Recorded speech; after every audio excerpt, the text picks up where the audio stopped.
Hi friends, one more mini vlog. ఇది వచ్చేసి Saturday night అనమాట. టిఫిన్ స్టార్ట్ చేశాను. ఏం చేయాలి, ఇడ్లీ చేయాలా, అట్లు చేయాలా, ఏం చేయాలి టిఫిన్ అనుకొని అయితే లాస్ట్కి సింపుల్గా ఉప్మాతో తగ్గొట్టేయాలి అనుకున్నానండి. ఇక్కడైతే నేను ఉప్మా తాలింపు వేసేస్తున్నాను అనమాట. మధ్యాహ్నం ఒకటి చపాతీ తిన్నాను కదా, ఇప్పుడు మళ్ళీ ఉప్మా. ఈలోపు అయితే అత్తయ్య వచ్చారు. అత్తయ్య వచ్చి మళ్ళీ ఉప్మా చేసుకుంటున్నావా, మధ్యాహ్నం చపాతీ తిన్నావు, ఇప్పుడు ఉప్మా వేడి చేసేయగలదు అన్నారు.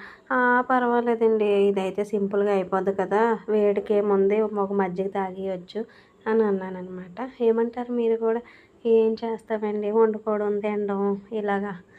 ఏంటో ఈరోజు చాలా నాకు నీరసం వచ్చేసిందండి. ఇంకా ఇక్కడ చూసారా, నా ఉప్మా అయితే వచ్చిందనమాట.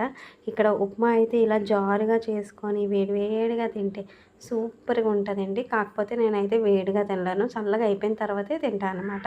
చూసారా ఎంత బాగుందో ఉప్మా అయితే. మీకు కూడా నచ్చిందా నా ఉప్మా? నచ్చితే కనుక ఒక చిన్న లైక్ ఇచ్చే